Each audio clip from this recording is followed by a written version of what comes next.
Arteta! What a strike! What a screamer! Zola! And a fantastic goal! Arsenal back in it! And here's Lipa, lines it up, finds the net. Arsenal are in front. Lucas Torreira's move to Italy is off after breaking his neck staring up at Arsenal's new Twin Towers in central defense. This is the Arsenal Vision post-match podcast. My name is Elliot Smith. You can block me on Twitter, Yankee Gunner. That's right, poor little Lucas Torreira. He was going to get sold back to Italy, but then broke his neck staring up at Saliba and Gabriel Magalhães because they are Twin Towers, and good thing Pablo Mari wasn't around the club or he would have broken his back staring up at him too. But suddenly, not such a slight bullied central defense at Arsenal anymore. Is there any quality back there? I don't know. Maybe we'll discuss that. But sadly, as a big giant lumbers into our club, a beautiful bird catcher appears to be exiting. Ainsley Maitland-Niles looks off to Wolves, but honestly, when the big clubs come calling, it is hard to keep your players. I kid, although they did finish above us in the table and go further than us in Europe. But that's another story. We certainly hope to see that change in the immediate future. Lots of other news. We've signed a set-piece coach from Brentford. We'll get into that, and we will discuss briefly the Champions League final only as an entree into examining what dirty, filthy, nasty things we would do to get Thiago Alcântara into Arsenal, even at his advanced age. So, Paul's on Twitter, Pause My Pants. Hello, Pause. Woo. Clive's on Twitter, Clive PFC. Hello, Clive. Hello, hello. Tim's on Twitter, Roberto. Hello, Tim. Hello there. Hey, and I should mention, so one thing we're going to try doing, not for this one, obviously, because Clive hasn't shaved. So he was very clear on that. I haven't shaved or showered, but it's not smell-o-vision. We're going to probably start recording the pod as video also. And so if you are a patron, you'll have the opportunity to watch the pod if you want. Not just put us in your ears, but you can now put us in your eyes. And it'll be clothing optional. So we'll see how that goes. So let's get started. And there's only one person I can start with, and that is Clive. You have my condolences. I know that you will be grieving today. This is a bereavement podcast. Clive, the bird catcher, Ainsley Maitland-Niles, does appear to go. And I tweeted, and I believe this, a few months ago, I would have seen this as purely positive. The kind of thing a smart club does. Young player, but not that young, 23, never really nailed down a position, unclear what his future is at the club. Go get your £20 million and move on. It's what smart clubs do. But I must admit, he starts the cup semifinal. He starts the cup final. He looks like a shutdown defender. Suddenly you're saying, surely we can find a place for this player, but surely the player has chosen to move on. So I find myself a little more distraught about this than I expected to be, a little more conflicted about it, and I'm curious to see if you feel the same. Yeah, we should get the narrative right. So, well, firstly, I don't care about any of the players. You know that, right? I know. You hate them all. You hate the club, the players, the coach. You hate the shirt, everything. You hate the whole thing. I think it's really dangerous when we start to love the players, because then we don't see the game appropriately. And I'm on a podcast, and I need to see the game appropriately. So soon to be a video cast, my friend. Yeah, sorry, you're absolutely right. Once I sort a boat out, that'll be done. So yeah, Maitland-Niles, I've always liked him because I can see he was incomplete, and naturally, when I see incomplete players, I want to fix them. So, but then I look at what he can do well, and I've often said he's got really good attributes, but sometimes you just reach the end of the road, right? And I'm not sure if he wanted to go. I just feel that he wants to push his career into a different direction. And we've got a lot of players at our club that are prepared not to do that. They're prepared to sit there in the lovely trees around London Colney, in the lovely Adidas training kit, knowing they're not in the team, and just take their money. And then when we have a player like this, who I think has got multiple talents, but he's the one that's prepared to say, you know what, I'm going to go. While those are sitting there waiting for contractual situations to sort themselves out and drain the club. Okay, we gave him the contract, so it's 50-50. But I do admire, just much like I admired Oxlade-Chamberlain when he went, and not afraid to go and try somewhere else. And I think that's a really good thing. I think it's a shame. I wish we could have found a role for him. But if all of the listeners now name their first 11s, I'm not sure he's in many. And at 22, 23, he needs to be in a first 11 somewhere else, you know. And for me, he's in my first 11, but that's just how I see the game, right? So he doesn't seem to be in everybody's hearts, but that has changed over the last few months because he's done it in the biggest moments. He's now left with a good memory. It's a shame. I'd much rather see other bodies go first. But you can't sit here for 2-3 years asking for a rebuild, and when you lose one of your favoured players, say, "Oh, I don't like that," because I want to see the club rebuilt. I want to see the playing staff rebuilt, and if this facilitates that, then hands up, gotta support it. Yeah, I mean, Clive, I appreciate it because I think what you are saying is really how we all have to think, unfortunately, which is we are trying to build a team that can win the Premier League and the Champions League. And I know it sounds stupid to say that when you finished 8th, went out early in Europa League. We did win the FA Cup, arguably the most important cup in all of football. I've been saying it forever. But like we're not trying to build a nice club of players we like that can maybe compete for top 4. So you have to look at a move, and instead of being devastated, look, emotionally, if you want to be devastated about losing a player you like, you're always welcome to that. Of course, we all have our favorites. I mean, I was devastated when Cesc Fabregas left. Now, that's different because he was very special, but because I cared for him. But, Tim, the point is to build a winner. And whether Ainsley Maitland-Niles had a role at Arsenal long-term in a club that wants to move up into top 4 and then up to the top of the league and then up to the top table of Europe, I think it's an open question. We are definitely guilty of falling for players with very small sample sizes. Like, you know, we gave Ozil his new contract, arguably on the back of a couple of good months, but just the season before he had some indifferent form. We forget that. We fell out of love with Alexis for a couple of indifferent months too. Like, we're very recency bias driven in football, understandably, as we all are. It's the last thing you saw. And the last thing I remember seeing is Ainsley Maitland-Niles looking like a shutdown defender and a world beater on our way to winning a cup. So, of course, I love the guy. I still think his passing is questionable. I think, there are some issues of his ability to stay switched on defensively off the ball, but he's also not the finished article yet. So I want to ask you a slightly different question, though.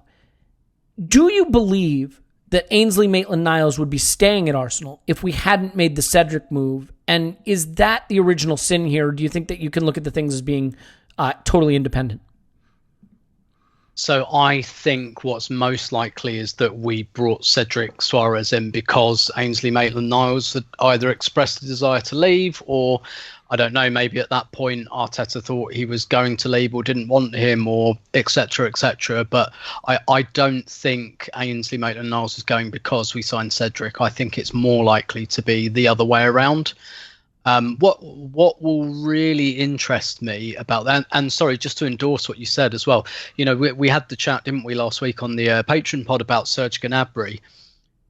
This, as you said, this is what we should be doing with the academy. And look, I've got the receipts from this podcast. I've been saying this for years, that rather than spending 17 million on someone like Lucas Perez, put an academy player in there, see what they can do, and it's win-win. Someone like Eddie Nketiah, win-win. He either solves a bit of a problem for us for a couple of years and we flip him for some money, or he turns out to be great. Win-win. Both brilliant. Ainsley Maitland-Niles, Alex Iwobi, did some good things for us, probably saved us, prevented us from spending millions and millions on another Lucas Perez or someone like that. And, and ultimately we flipped them for some cash, and that's great. I think, and Maitland-Niles has come to, he's, as you say, he's 23 next week. He probably doesn't want to be Mr. Utility Man anymore. And as Clive said on the pod a couple of weeks ago, he's one of those players that he's not going to be in the starting 11 every week. He's a really handy player to have for certain game plans, and I'd love to have kept him for that. But he's 23 and he probably doesn't want that anymore, and I completely understand that. What interests me is what role he's signing up for at Wolves, because Wolves have a couple of killer wing backs. Actually, they're well stocked in that position. So, he's not going to go and walk in at right wing back at Wolves, because they've got Doherty, they've got Traore that can play there. That's not a spot that's wide open. So it makes me wonder whether Wolves. I mean, first of all, Wolves have played exactly the same formation, and I think they need to move to a new stage of their evolution now, where they're just constantly playing 3-5-2, and I think it's probably overstating it to say they've been worked out, but it's a bit samey. They use the same 14 players and they use the same formation all the time. So I wonder if Wolves are looking at a player like Maitland-Niles and thinking, this is, and someone like Santos looking at this and thinking, this is a player that gives me the option to switch things if I need to. Or I wonder if one of the issues I think Wolves have, that Arsenal have, that any team that plays a back three has, is that sometimes you lose control of that midfield. And, you know, obviously they've got Neves and Moutinho in there, two really, really good players. But a player they've kind of turned to a bit more in recent weeks and months is Dendoncker in there. And I wonder if they're just looking at their midfield and thinking, maybe we need a third player in there to knit this together a little bit. And we've got Moutinho and Neves, who are both really hard workers, good creative players. Maybe we need that other piece. And this is me speculating. And if that's what he's signed up for, if they've said to him, look, obviously we can't make you any guarantees, but we see you as a midfielder here. Or if they've said, look, we think you're better than the wing backs we've got, then that will be interesting. If he's gone to Wolves and signed up for the same role he's got at Arsenal, then I don't. Obviously, I'm an Arsenal fan, right? So I'm biased, and I think that Arsenal's a better place to be than Wolves. But objectively speaking, Arsenal is a better place to be than Wolves. And so if he's just gone to a club, you know, who aren't in Europe next season as well, for example, and just signed on for the same role, I don't think I really get that. To be honest. So I'm really interested to see. I completely understand his reasons for wanting to go, but I'm really interested to see what role he gets at Wolves. If he plays at wing back like 30% of the time and is on the bench the rest of the time, I think it's a bit of a waste for him and potentially for us. Yeah. Sorry, go ahead. Yeah. No, that's fine. I finished. Well, and I mean, look, there is also the fact that I think the club were happy to sell. I think the player got a new agent, and agents like to sell players because that makes them more money. And so he's pouring honey in your ear about you need to make this move for your career. And the club is thinking we can get 20 plus million pounds. So everybody kind of wins. I do think if we are going to become a back four team, Maitland-Niles' path to playing time and path to regular playing time would have gotten a lot murkier. The role he played in the cup final run looks less clear. Clive, I know you want to enlarge Tim's point. I have yet to hear Paul's voice or indeed a single sexual analogy. So do you want to just add quickly, just so we can get those quickly. in? Well, Tim's touched on it, right? So Matt Doherty, I really like him actually as a right wing back. We can also play right centre back. So that's an interesting one there, and they could be using him at right wing back. But Moutinho's getting on a little bit as well in that central area. So I can see him fighting for that role. And I think... How old is Moutinho? I'm not sure exactly, but has he hit 28, 29 yet? No, he's not in Thiago range. Okay, so a year or two from now, we should be in form. Got it. Okay. Yeah, exactly. So there's options there, and let's not underplay this, right? Nuno's a decent manager. You know, let's not mess about. He is one of the best managers in the league. He's not Arteta. So he's a balding man in a tracksuit. Give me a break. Let's give him respect that they've got a plan for him, and he's going to do well in a very fast team that transitions very quickly, and he does it both ways. So I can see why they want him. Again, what coach wouldn't, right? He does so many things at pace, so he's great for coaches. But you know, we got to allow him to get his career. That's what I think Wolves are going to try and do, and get a fair price for it. I mean, Paul, you hate to see academy kids go because you get attached to them. And the one thing that we are always going to do is project that they have a big future, right? So we saw a little glimpse of him playing really well. Admittedly, like I say really well, when he played on the left side, like attacking-wise, he wasn't very good because he was on his weaker foot, and fair enough. But like there is a tendency to project that we are losing a superstar. And I think we all have to take a deep breath and remember that it's unclear that he was even starter quality for Arsenal going forward and what role he would have had doing that. And so, I can understand why the club might want to cash in, and I can understand why the player might want to move. Had he stayed, do you think, just project for me what we're losing, what do you think the reality of Maitland-Niles' Arsenal career would have been if he stayed? What kind of role and what kind of level do you think he realistically would have hit? I think the missing piece for us is things look very different if you're part of the coaching staff or part of the squad. They must be sometimes bemused by kind of what we see from our side, because the Maitland-Niles thing only seems to work as to some degree to what Tim said, if you understand the background here. But if you just take it on footballing ability and what we have seen in terms of how he plays, I mean, I definitely think he has still significant upside. And yes, you can say a small sample size with Arteta towards the end, but pretty decent sample size under Emery.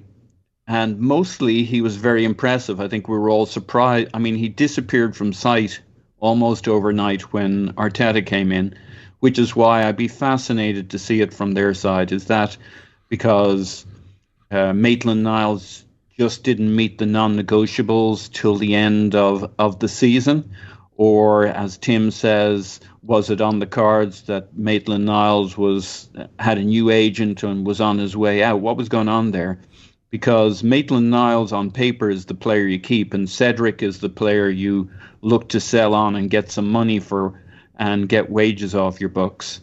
Now we have other things going on, and we probably need 20 million from here and 30 million from there. When I look at somebody like Maitland-Niles, he's 20 million, I think, is too little for Maitland-Niles as a wing-back if he has his head screwed on for you. I think just in terms of the capabilities that guy brings, he's better than 20 million. If you look, especially if we can use the Iwobi exchange rate. And as a team, I think he's perfect for somebody like a Wolves. That's the right size of club to go to because, yes, they could use him in 2 or 3 different positions, which again increases his value. But as Tim says, if they're really looking for more of a midfielder there, I'm not sure 20 million.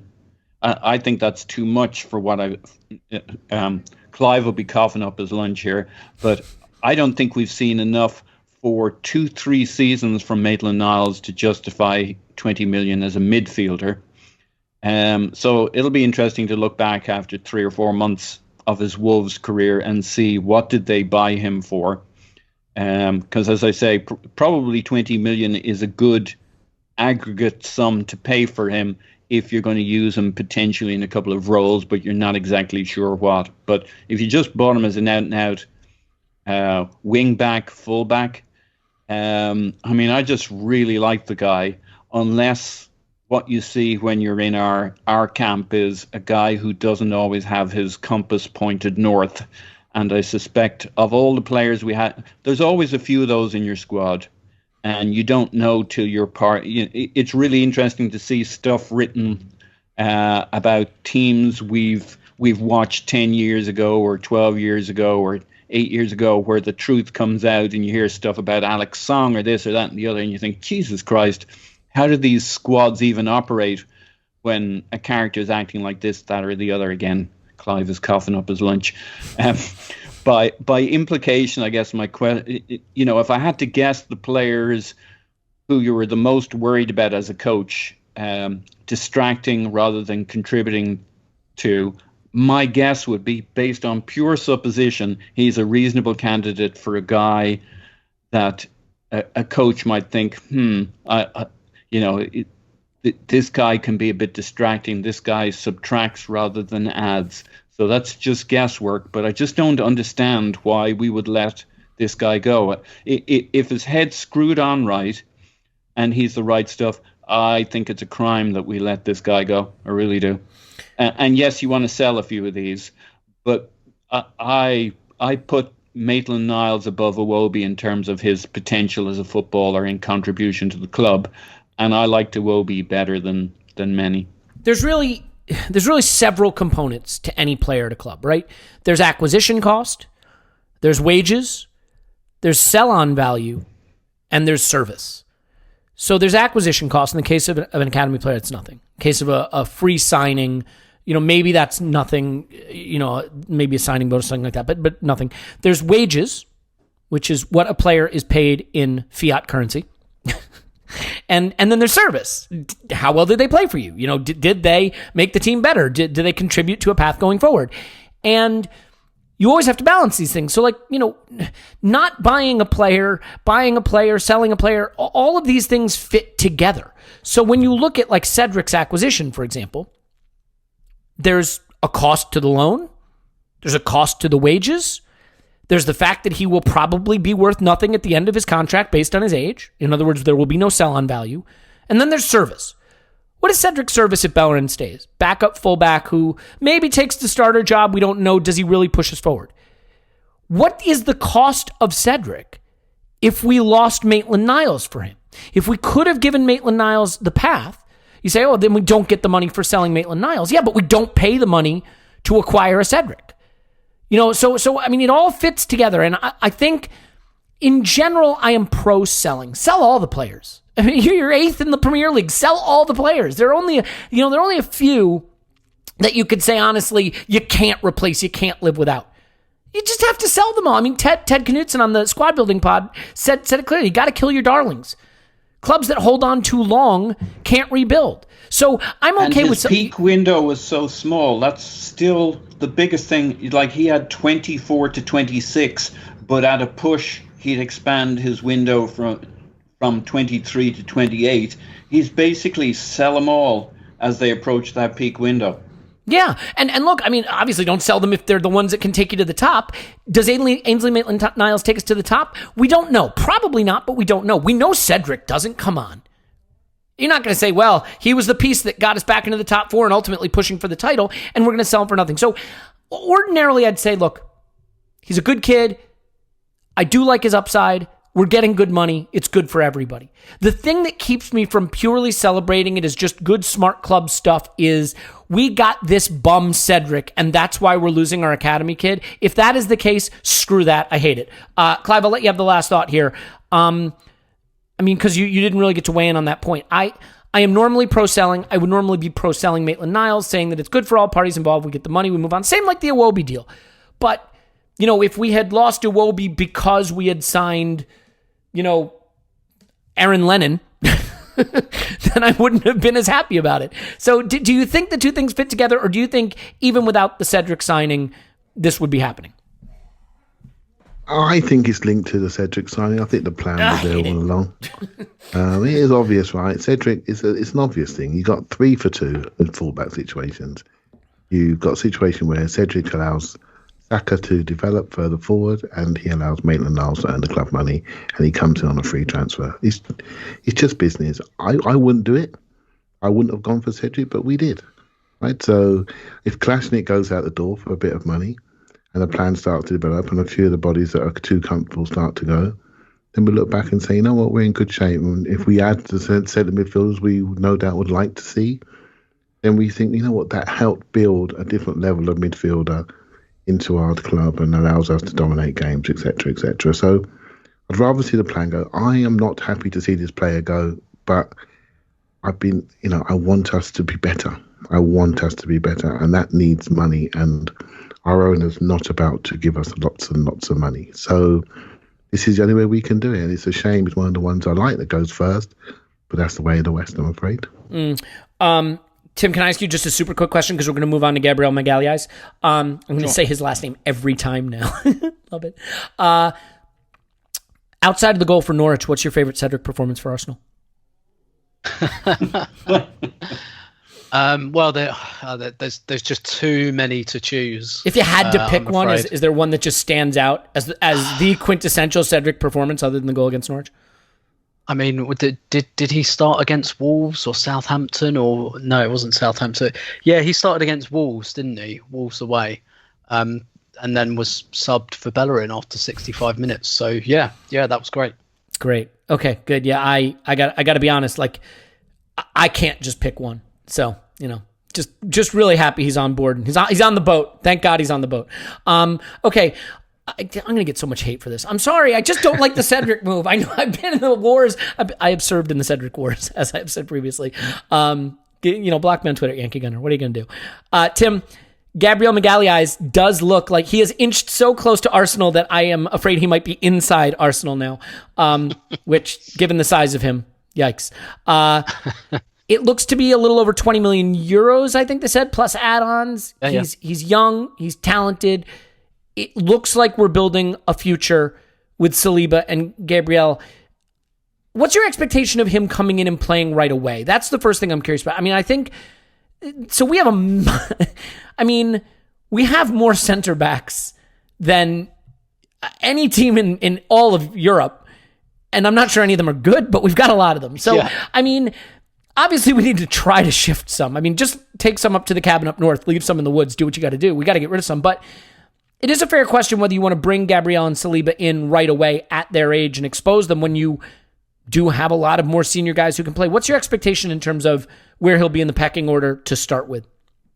I kind of, so I'll preface this by, and as patrons who listen to the pod on Friday will know, I don't really have much insight into Super this player glad I at asked all, you about him. other than the fact that I have seen him live in Brazil, really randomly, a game I went to about 3 years ago. He played in, but yeah. So I think a club of Arsenal's resources spending around 20 million on a centre back, and he's 22, isn't he? That says to me he's going to play, quite frankly. And as you've highlighted, yes, we have a lot of centre backs, but when you look at them, who are you looking at and thinking, well, he's undroppable? There's no way he can play instead of him.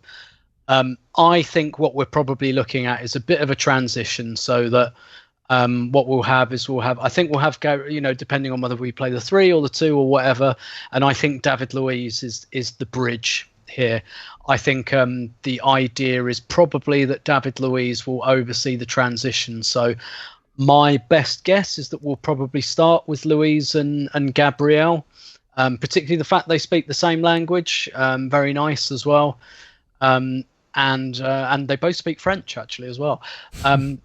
And then I think you'll see Saliba is the one for me, who's slightly younger, will probably be kind of introduced a bit more slowly.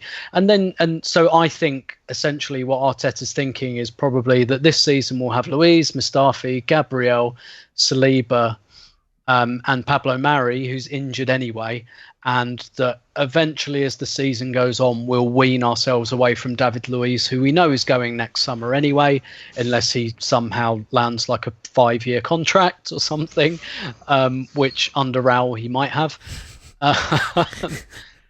So I think, and Mustafi will definitely go next summer as well. So I think you're seeing a bit of a natural kind of transition there. So I think Gabriel, I think if Arsenal are spending a good chunk of what they have available to spend this summer, and I am sure that Gabriel will be the most expensive player in terms of transfer fee that we buy this summer, unless we do some kind of funky part exchange deals for a Thomas Partey or something.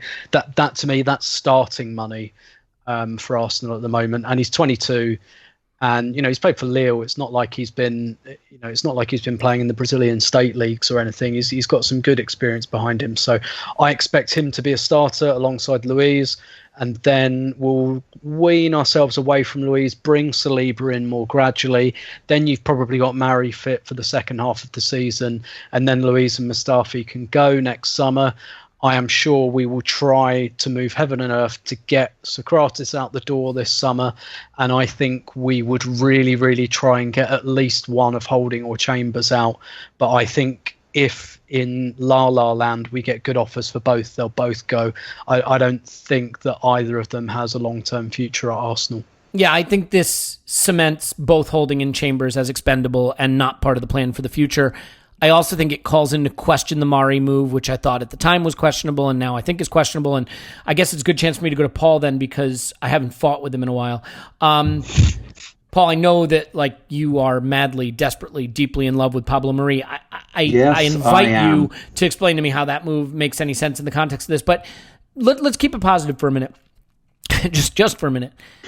I am trying to think of a time when Arsenal had two pre-prime, young, physically dominant, high upside central defensive talents who, if it works out, could give us, a center back pairing for years to come, barring us losing them, because when have we ever lost players before they got to shine for us? But I realized that Mertesacker and Koscielny at one time, maybe at one time was the best center back pairing in the league for a hot minute, but this looks like, dare I say it, a very good plan.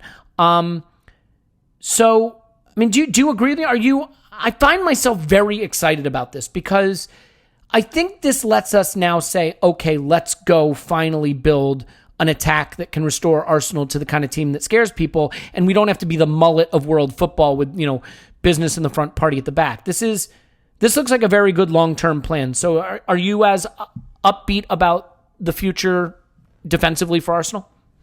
I'm very optimistic about it. I think those two players give you size, athleticism. They're at the right age. They can be shaped. They can play a high line. In fact, they both have the physical speed, prowess. They both enjoy a one-on-one. Handle themselves well. Don't go to ground too quickly.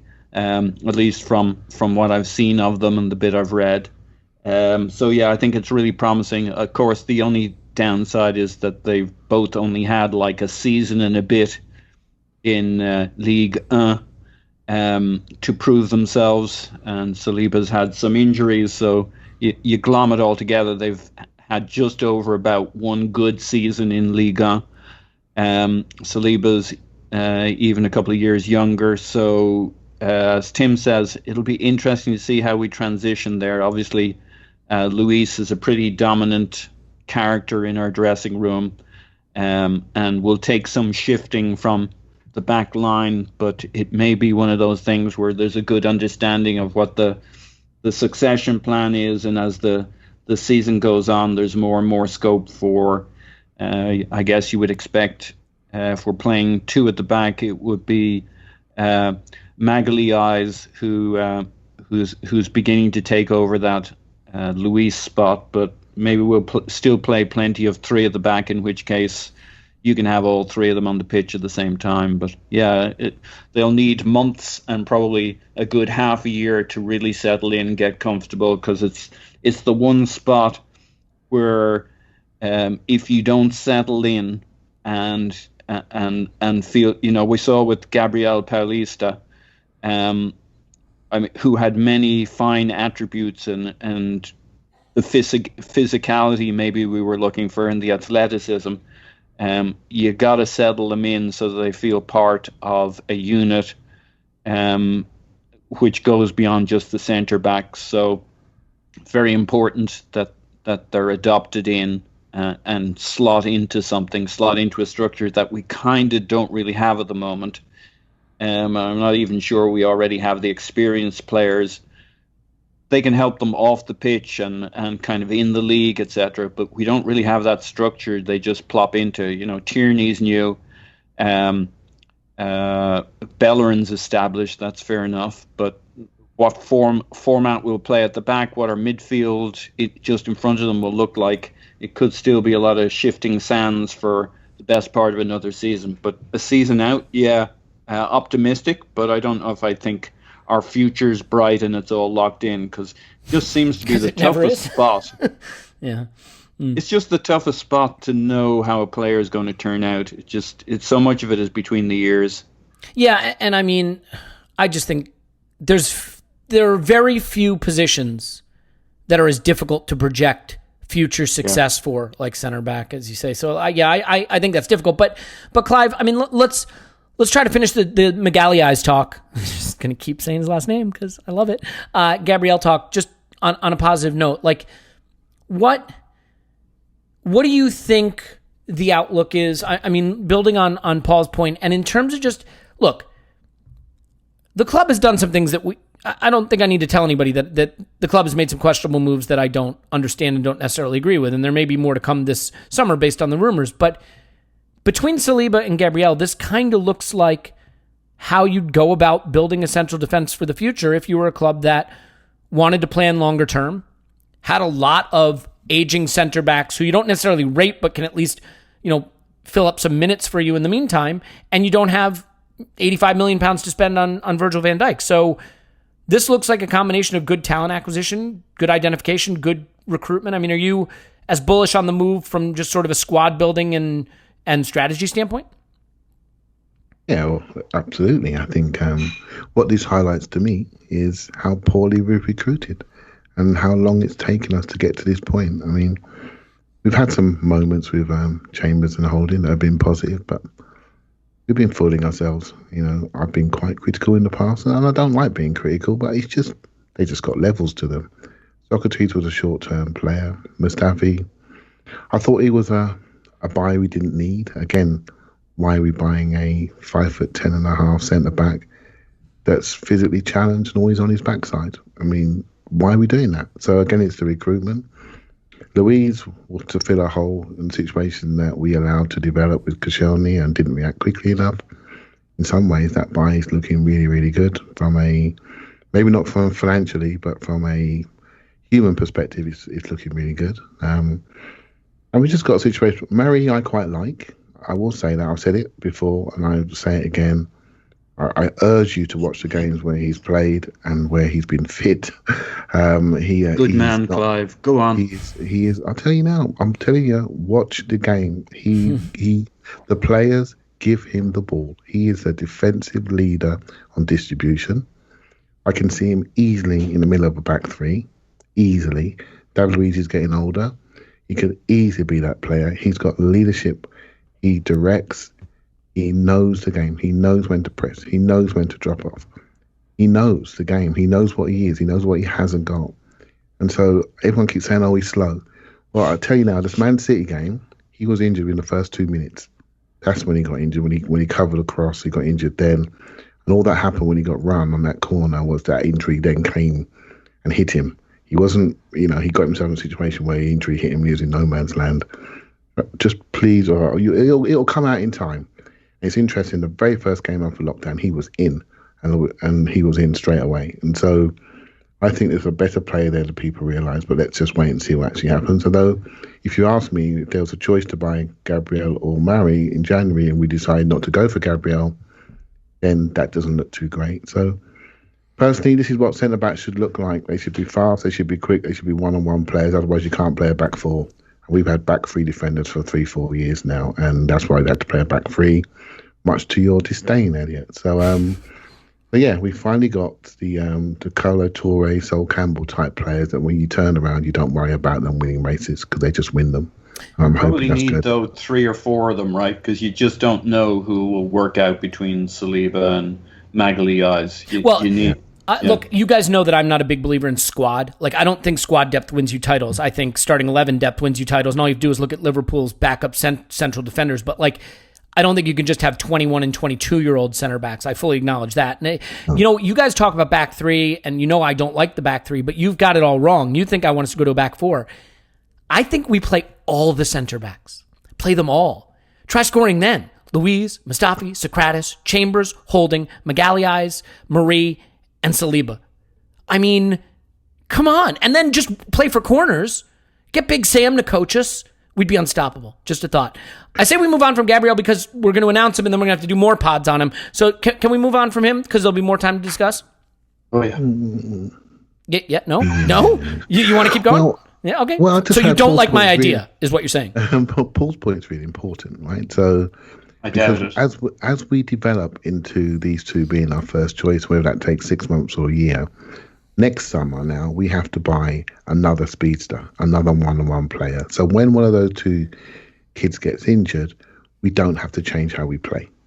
Very important. So next summer, while they're being mentored this year, next summer when David Luiz goes, we need to get another speedster, another one-on-one player, and then we're in good shape going forward. And because they won't all work out, right? They look good on paper right now, but one of these two probably just won't quite be as good as build, sadly. Okay, well, let's move on because we got a couple other things to get to, and as I said, there'll be plenty of time to go on and on about what is inarguably the greatest defensive collection ever assembled, not only by Arsenal, but globally. So, Tim, before we get to Thiago Alcântara and what role he'll play for us in midfield and how many titles he'll win for us, I just want to talk briefly about specialization in football.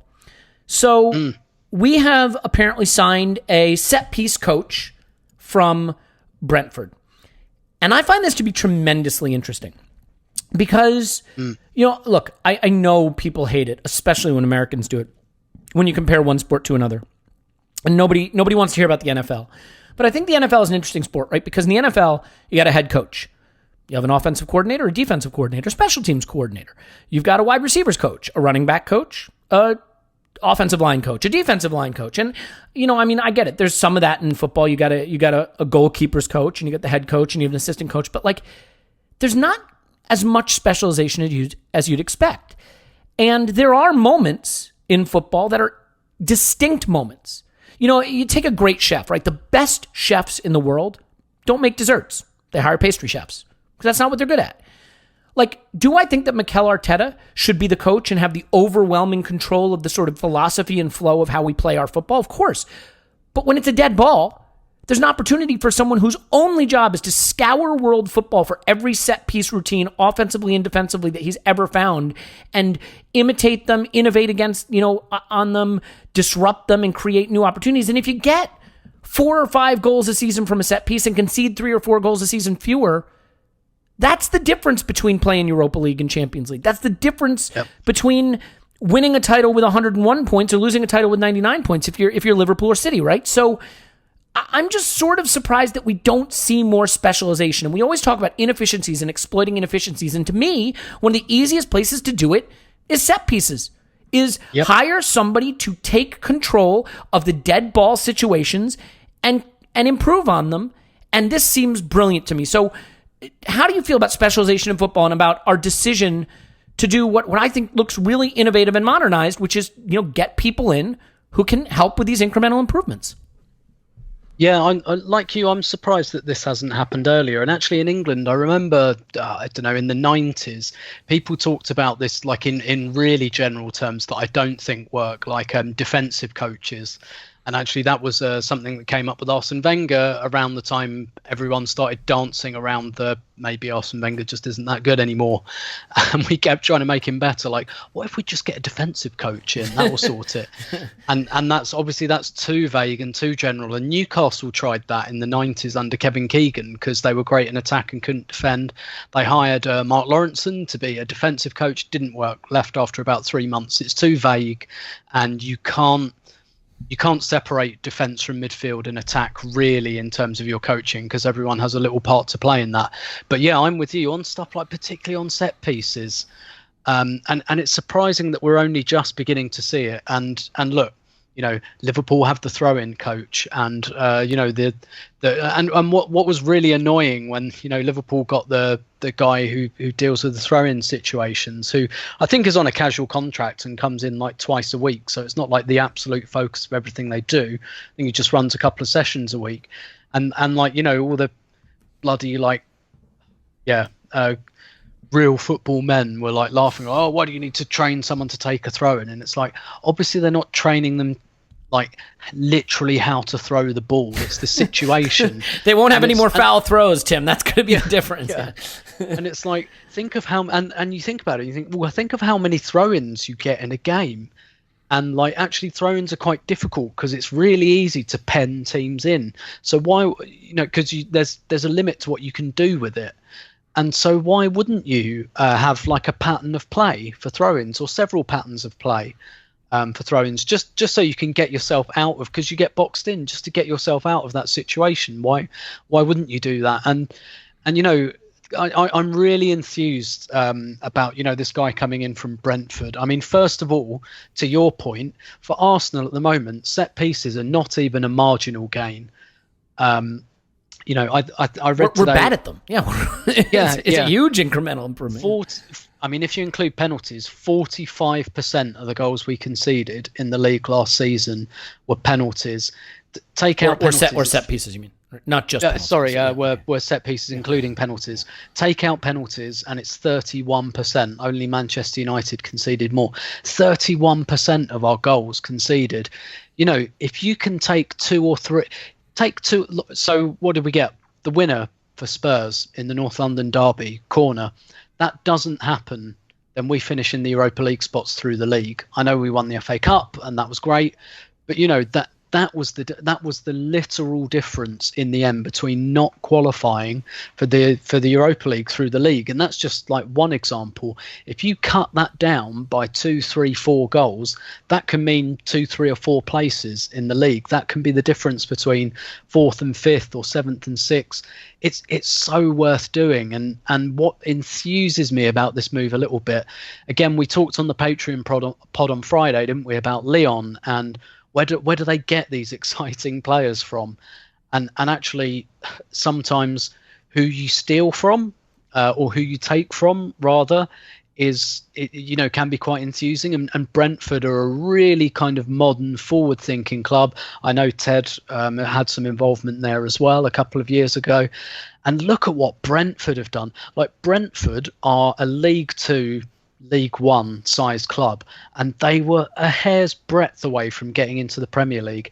That is how much they have been able to kind of utilize things like data and set pieces and things like that. They have maximized that so much that they are punching so far above their weight that it's untrue. And that's but it's through a collection of marginal gains that they've tried to make work for them.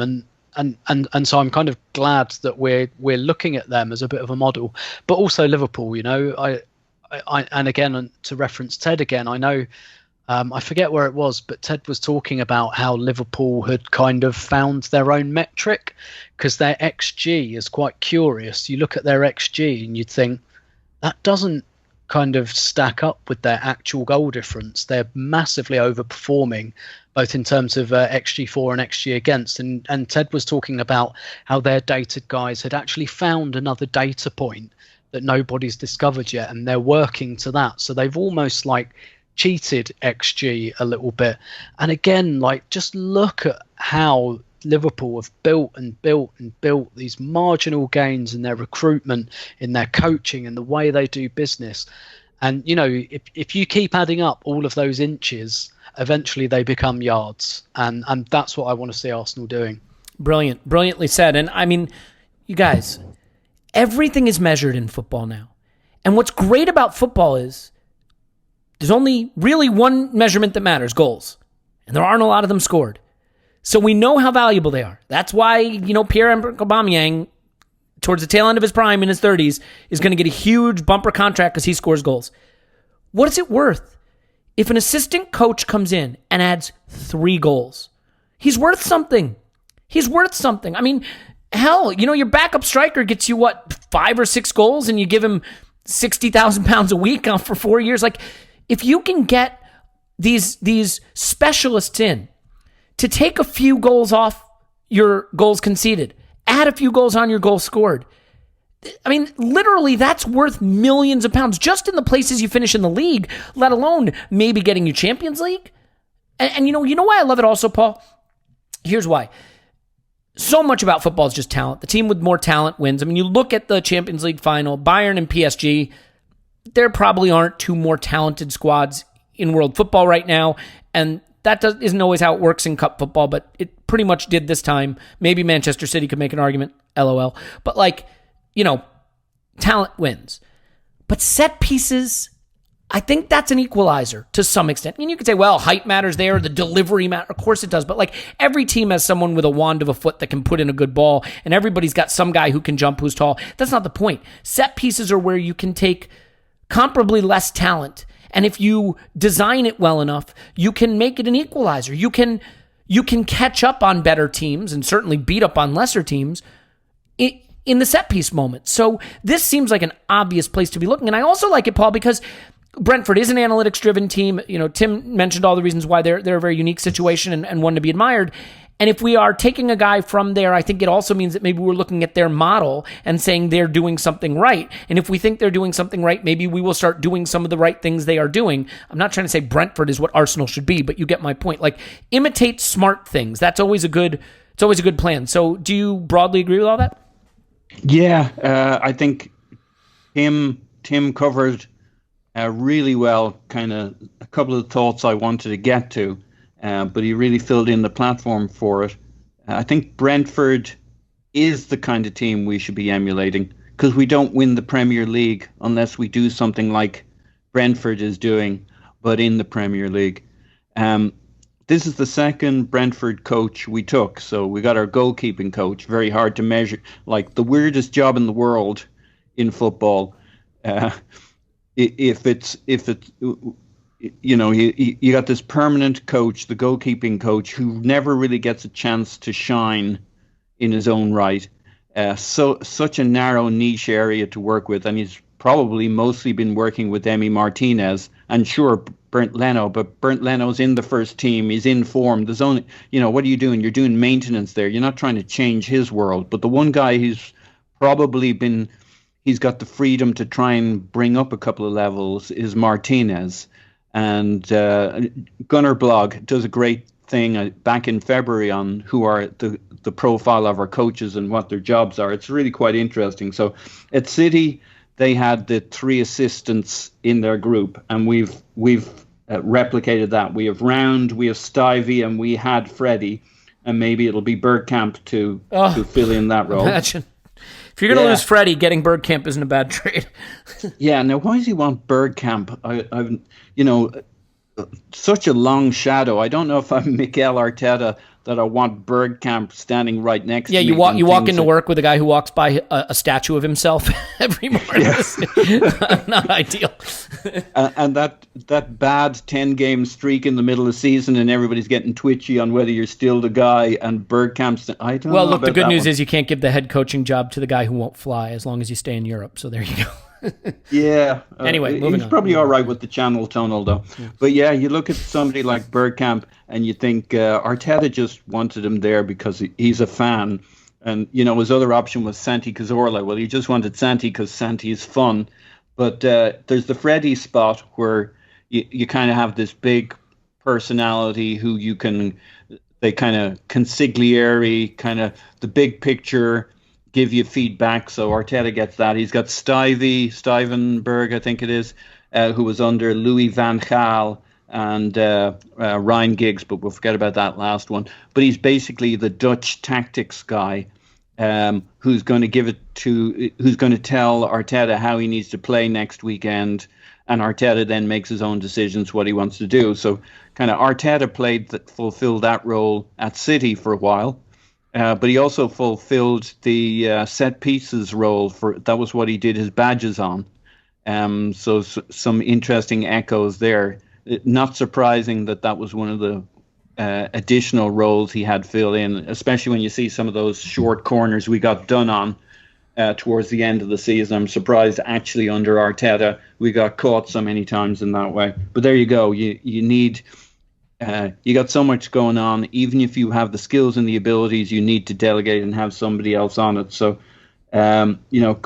Steve Round is the other character, and he's the good cop, bad cop. So he was Moyes' good cop, because Moyes was a pretty dour, miserable bad cop who was mainly spending all his time criticizing and critiquing. So he's kind of the man manager, the psychology, the kind of keeping an eye on players, somebody who's approachable. So you got the 3 main roles there. You got the keeper coach, you got a specialist coach coming in for set pieces. And it's just really heartening that these guys, when you go and read through their profiles, they're all stats guys. They're all kind of advanced methods.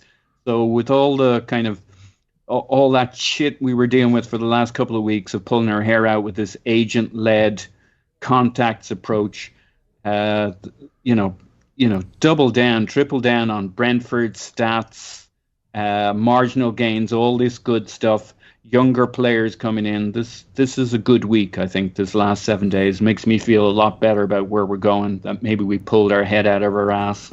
That would be nice. Yeah, I mean, was it Liverpool that just won a Champions League the season before this one with a corner kick routine to win the game? I mean, like, talk about marginal gains. Clive, you're the coach, though.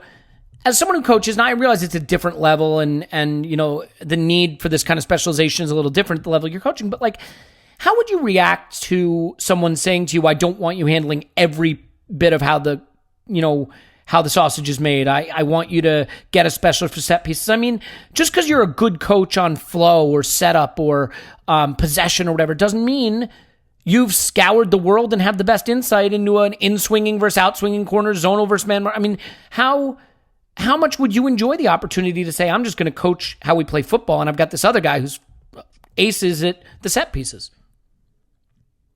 Yeah, it's just leadership, right?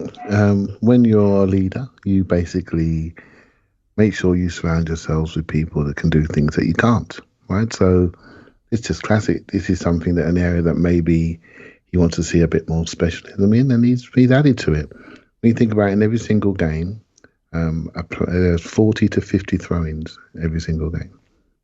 So that just tells you the ball is out of play a lot, and you have to have a restart without wishing to sound like Sam Allardyce. You have to have a number of restarts, and it's something that I've been researching over the weekend, actually, to do a throwing session from my own team, and what we tend to do. We tend to throw it down the line, flick it on, and it's 50-50. Want to do much more movement so we retain the ball and switch play to the other side. There are coaching routines and patterns, how to block people, how to switch play into isolate, and to areas where you can isolate people one-on-one. So this is what's happening. This is not new. This isn't new, honestly. It's just about time, shall we say it, And this is happening at the lower league levels. And so it's good that we are putting a focus on it. And I remember a few years ago, probably about 3-4 years ago now, went to one of those members' days at the club, and I remember looking around at our coaches, and I can't remember all their names now. Basically, I don't remember all their names, but they look so old. They look so old at Wenger's staff. They look, with Bora and there was Steve, but they look so old. They look so dated. And basically, I'm looking around now, and I'm thinking, we're looking younger, more forward thinking, and we're just rebuilding. I just think it's wonderful. I really do think it's wonderful that rather than be a club, I know it's tough for the club at the moment, because when you have a manager that's been there 20 plus years, he tends to keep people there with him a very long time. So when they go, it's a major blow. It's a major blow to a club, to people, because they become pillars. But we need to do this, and if you want to rebuild, it's not just the playing staff that needs to rebuild, it's everything that needs to rebuild. And I think that modernisation needs to happen, because we were not modernised before. We were in different places before. We were much more in one person's hands. And so, I read something at the weekend, I think it might have been Legros said something, there is a modernisation going on, but Arsenal is also being made much more corporate as well. So there is a change in the club, and I, being someone from a corporate background, and somebody that's used to having these sort of specifics in place, this is like about time stuff for me. Really, it really is, and I'm pleased that we're being brave enough. It's going to be tough. I keep saying change is tough, and it is tough when it affects people within the club, when their roles have changed or no longer going to be there, or they're being moved out because they got someone else being specific.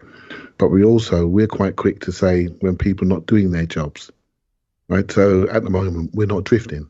And we have drifted for many, many years, right? So it's just a coach, but it's indicative of all the other things that are happening around the club, and I think it's quite positive. Yeah, well said. And I mean, look, the point is, if you can take a group of players that have a certain amount of talent and add ways to get more from that same talent without just magically making them better players, that's important. You hope Arteta can coach them up and get them playing in a system that makes them look better. And then you hope the set piece guy can make throw-ins and corners and free kicks more valuable. And certainly the way we defend them can be improved. I think one thing that we talk about when we talk about set piece coaching is drawing up better routines, but it can also be improving them defensively. And I think this guy is known for that in particular. So let's move off this, and Tim, let's get to the final point here, the Champions League final. A game that I think you would have to say, aside from the FA Cup final, is one of the big games in world football. And there were a lot of good players on display, but maybe none more impressive on the day than Thiago Alcântara, a player that I have long lusted after, an example of Barcelona's utter incompetence at managing their own squad and their own incomings and outgoings. A La Masia guy, basically. I think he was La Masia, right? Who they lost because they just couldn't find a way to keep him, and he comes back and he haunts them. And to be fair, I think he doesn't haunt them. He haunts PSG. What the hell am I talking about? Who am I thinking about? Who scored the goal? Who was a PSG academy guy? Kingsley Coman. Coman, yeah, thank you. All right. I'm totally off the rails right now.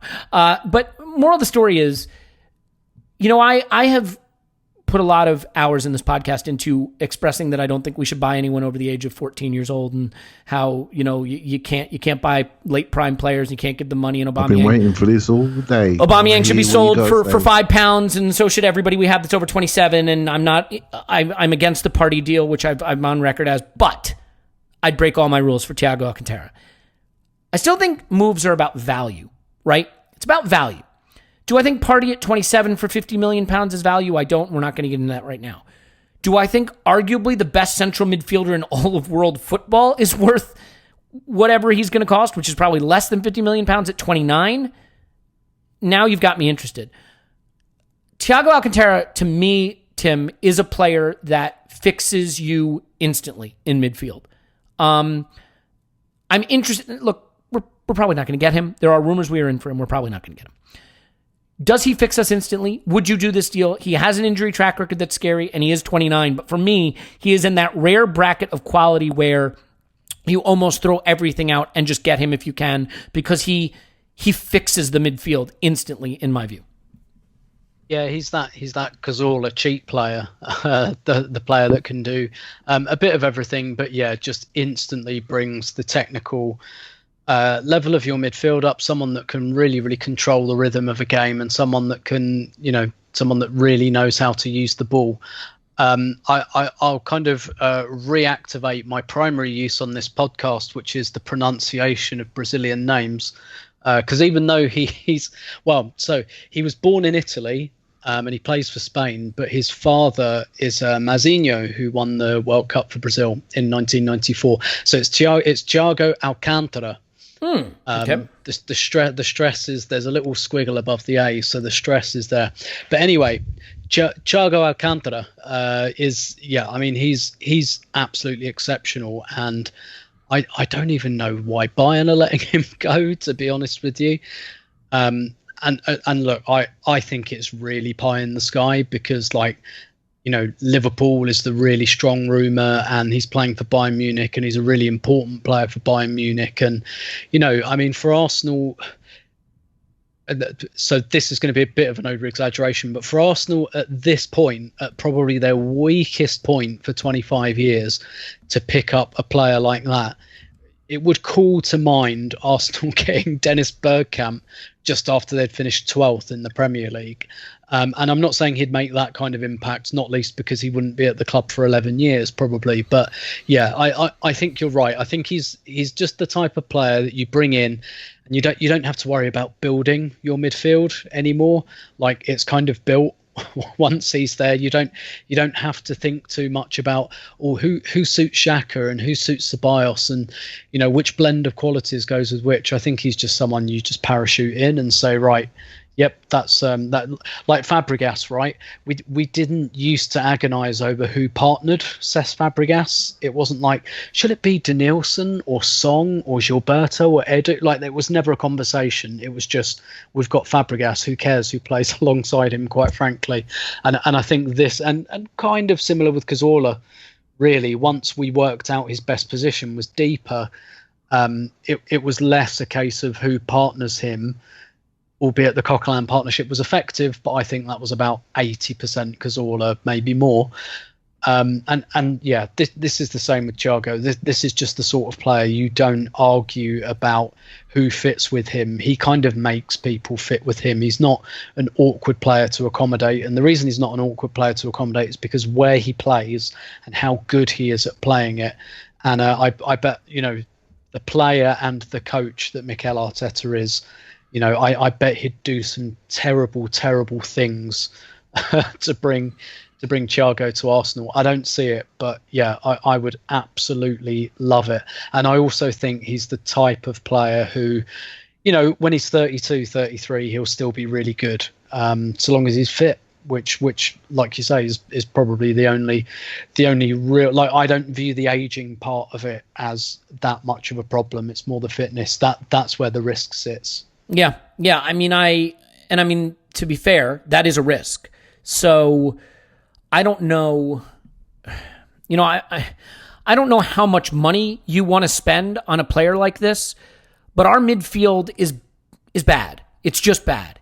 And to get one player who makes it good overnight, given what we have in attack and given what we've just done defensively, you suddenly look at a team that gets really interesting. I mean, I sort of joked on Twitter, I was like, Thiago, Ceballos, Coutinho, that, who's going to stop us winning the title? But those are moves you can do. And even though they are sort of outside the traditional squad building model I would lean into, I think they make you so much better so quickly in areas that you've been so deficient that you almost break every rule for it. I mean, Paul, are you in agreement about that being a rule-breaking kind of player? Yeah, but I'm mostly in agreement that it's never going to happen. So well, okay, But yeah, I mean, that'd be absolutely delicious for a few years. Would love it, and would give us all the sizzle that we associate with the club we support. Certainly over the last couple of decades, and we seem to be lacking sizzle right now. Danny's the closest thing we have. We're not sure if we're getting him back, but yeah, he, as Tim so rightly said, you can. The other players are all going to shine around him because he's going to give them the ball to put them in good situations. So it becomes less and less of a problem. We don't have that player that makes everybody else in midfield look a level higher. So he would be wonderful. Yeah. Clive, you want to make it a perfect foursome of people lusting after a player we have no chance to get because hashtag content? I think I remember we were having our party discussion on one of the podcasts, and I said to you there are two players in Europe with the highest number of take-ons. It's Thomas Partey and Thiago Alcântara. They have got the two players that absolutely fix us. On the half turn, press resistant, getting out of the press. Thiago showed it at the weekend when he got some terrible passes given to him. He still managed to get out of it. You could say, I agree with your point about value. I'm even though I really love Partey, I don't think the value's at £43 million. I think that's too much. I do think that's too much. So we want to see if that value comes down. But £23 million for an injury-prone Thiago is also too much. So that is also an issue. But playing-wise, my views of midfield, deep midfielders take the ball, allow you to spread into wide areas and to your attacking midfielders, stroke wingers that roll into midfield and take the ball from a higher position. So it's the base of the midfield we need to rebuild. We got Torreira, we got Guendouzi, we got Xhaka. We can have a debate about all three of them. All three could go. Xhaka will probably stay. The other two may well go. So we need 2 to 3 more midfielders. We need a complete rebuild in there. How we achieve that if Soares doesn't stay, we're going to have to do some work. And that maybe explains where we started the podcast, why Maitland-Niles has to go, why there are rumours about Bellerin at the moment, why there are rumours about Klashnik at the moment. We need to sell to allow these options to open. There are rumours about Awar coming or potentially coming if we can do the right sort of deal. These are the types of players we should be linked with. They are really smart, technical, press-resistant, take-on experts, which we used to have so many of in yesteryear. So it's great news that we're linked to these type of players. It tells me that Arteta knows what the problem statement is in centre midfield. So, yep, full house for me. Yeah. Awar. No. Awar. By the way, look, I don't always name the podcast that well. I'll fully admit it. Some people like the 56th redundancy. I thought that was a decent one. Loved it. Magalhães and was one of my favorite ones from recent times. I got a good one for today. Do you guys want to know what it is? I could say it now because the people listening have already seen it. Yes. Bye-bye birdie catcher. What do we think of that? Like bye-bye birdie, but he's a birdie catcher. Ooh. No? Bye-bye bird catcher? You don't like it? There's still time to change it. Let's do this live. We're doing it live. I need more cowbell. Paul's on Twitter. Pause my pants. Thanks, pause. Tim's on Twitter. Stilberto. Thank you, Tim. My pleasure as always. Clive's on Twitter. Clive PAC. Thanks, Clive. Thank you very much. As you already know, because you're already listening, it's Bye Bye Birdie Catcher. It's the title. It's a fucking title. We're sticking with it. A lot of announcements coming. We'll be back with more podcasts. We'll have a Patreon pod tomorrow. We'll have video pods coming out. And when we announce a double swoop for Awa and Thiago Alcântara, whoo boy, maybe we'll just all make orgasm noises into the microphone. Wouldn't that be fun? We love you. We'll talk to you after Arsenal 10, transfer window nil.